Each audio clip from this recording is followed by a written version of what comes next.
Welcome po ulit dito sa atin channel ang Biyahe y Komida. Maraming salamat sa lahat ng nag-subscribe indeed. Punta tayo sa ating topic. March 14, 2025. Filmar Alipayo, kontrobersyal, 224, tattoo niya, tuluyan nang ang nawala, tinakpan ng bagong design. Filmar, Chepox, Alipayo, the Siargao-based surfer and partner of Andy Eigenman, has once again become the subject of online scrutiny, this time regarding alterations to his controversial 224 tattoo.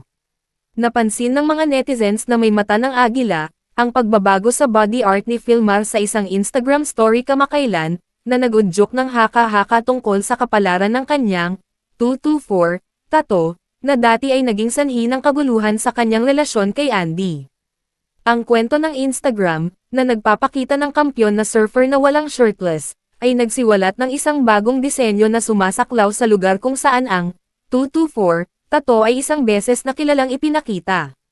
Ang pag-unlad na ito ay nag-alab ng isang flurry ng mga online na talakayan, na may maraming nagtataka kung si Filmar ay talagang binago ang tattoo na dati ay humantong sa isang pampublikong airing ng mga reklamo kay Andy.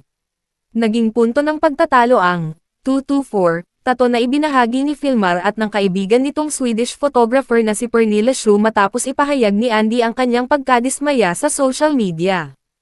Ang tattoo na umano'y sumisimbolo sa today, tomorrow, forever, ay nagbunsod ng laway ng isang lovers sa pagitan nina Filmar at Andy na nag-play out sa publiko at muntik na silang maghiwalay. Gayunpaman, naayos ng mag-asawa ang kanilang mga hindi pagkakaunawaan, na ang kampyon na surfer ay nagulat pa kay Andy na may kilos ng araw ng mga puso. Nakita rin silang magkasamang nagpatato ng mga bagong tato, at pinili ni Andy ang disenyo ng sanga ng palma. Hindi nahayag ang disenyo na nakuha ni Filmar noon. Ang kamakailang kwento ng pro surfer sa Instagram ay ngayon ay naghari sa kontrobersya ng tato. Ang tila pagbabago ng tato na 224 ay binigyang kahulugan ng ilan bilang tanda ng pangako ni Filmar na ayusin ang relasyon nila ni Andy. Ang paglalakbay ng mag-asawa, na nagsimula noong 2018 at humantong sa kanilang pakikipag-ugnayan sa 2020, ay minarkahan ng parehong mga pampublikong pagpapakita ng pagmamahal at mga sandali ng salungatan. Ang kanilang relasyon na nagbunga ng dalawang anak na sina Lilo at Koa ay malapit na sinundan ng mga tagahanga at tagamasid.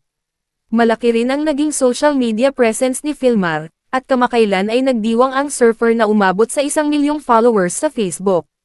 Ang milestone na ito ay kasabay ng mga kontrobersya na nakapalibot sa kanyang tattoo, na nagpapahiwatig ng antas ng interes ng publiko sa kanyang buhay.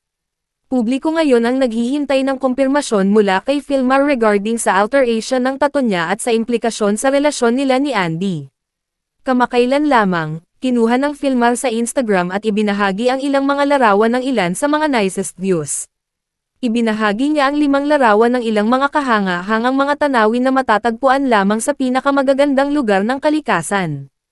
Ibinahagi niya ang larawan ng isang nakamamanghang talon, isang kaibig-ibig na batis, isang tahimik na dalampasigan, isang pamilya ng mga gansa, at isang mahabang kalsada na may mga puno ng nyog sa gilid. Sa caption, nabanggit niya na ito ang buhay sa labas at labas ng screen, kung saan sinagot din siya ng kanyang partner na si Andy Eigenman at nagkomento, "Beautiful." Matatandaan din na dati siyang nagpatato ng bago kung saan nagdala pa siya sa social media para ibahagi ang video ng kanyang latest tattoo session. As per the reel, nakuha ni Filmar ang tattoo ng portraits ng dalawa nilang aso sa kanang bra. So, agad namang nakakuha ng tontoneladang views ang video sa Instagram at Facebook.